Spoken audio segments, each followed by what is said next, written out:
गांव के एक छोटे से मिट्टी के घर में दादी अम्मा, उनका प्यारा पोता हसन और उनकी शरारती पालतू बिल्ली मीनो रहते थे।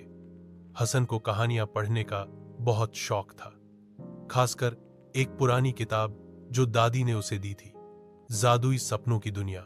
वो किताब हसन के लिए किसी खजाने से कम नहीं थी। हर रात सोने से पहले वो उसमें से एक कहानी पढ़ता, फिर दादी से लिपटकर मीठी नींद में चला जाता। एक सुबह जब वो जागा तो देखा कि किताब अपनी जगह पर नहीं है। तकिए के नीचे, अलमारी में, पलंग के नीचे, हर जगह देखा, लेकिन किताब नहीं मिली। हसन ने घबराकर दादी को आवाज दी, दादी अम्मा, मेरी कहानी वाली किताब गायब हो गई है। दादी ने चश्मा उतारते हुए कहा, अरे बच्चे, ढंग से देखा क्या? कल रात तो तुम वही पढ़ रहे थे। इसी बीच मीनू बिल्ली मजे से छत से नीचे आई और चटाई पर आकर लेट गई, जैसे कुछ हुआ ही ना हो। हसन को शक हुआ, कहीं ये मीनू तो नहीं ले गई? दादी हंसते हुए बोली, हो सकता है, पिछले हफ्ते तो तुम्हारी जुराबें भी छुपा दी थी इसने, गमले के पीछे। अब दादी, हसन और मीनू एक मिशन पर निकल पड़े।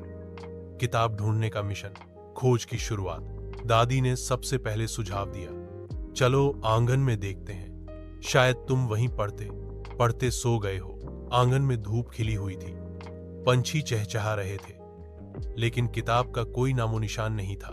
तभी हसन को याद आया, मैं कल दोपहर आम के पेड़ के नीचे बैठा था, हो सकता है किताब वहीं रह गई हो। तीनों वहां पहुंचे। हसन ने घास में हाथ डाला, दादी ने सूखे पत्ते हटाए और मीनू ने खोदाई शुरू कर दी। अचानक मीनू जोर से म्याऊं बोली और अपनी नाक एक छोटे से गड्ढे में डाल दी। क्या वो किताब है? हसन खुशी से उछल पड़ा। नहीं, वो तो एक पुरानी चप्पल थी। दादी जोर से हंस पड़ी। पुराना संदूक और दादी का अंदाजा। अब दादी ने कहा, एक काम करते हैं, मेरे कमरे में पुराने संदूक में देखते हैं। संदूक खोला तो एक हल्की सी खुशबू फैली। दादी ने पुरानी साड़ियां, कुछ चिट्ठियां और पुराने खिलौने निकाले।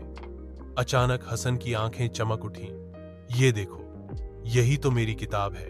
किताब पर थोड़ी धूल जमी थी, लेकिन वो सही सलामत थी। दादी मुस्कुराकर बोली, लगता है तुमने खुद ही कहीं रख दी थी और भूल गए।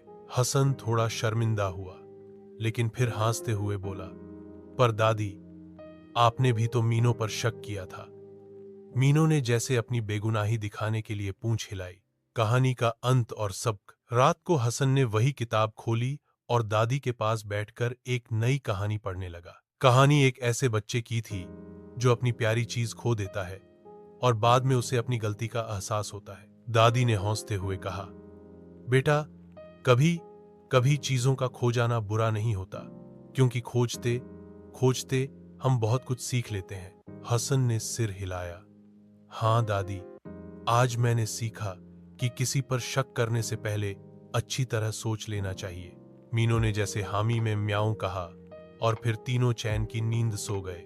सपनों की जादुई दुनिया में सीख, मोरल, किसी पर इल्जाम लगाने से पहले अच्छी तरह सोचो और जांच करो। जो चीज खो जाती है, उसे ढूंढने में जो धैर्य और समझदारी लगती है, वो हमें बहुत कुछ सिखा देती है।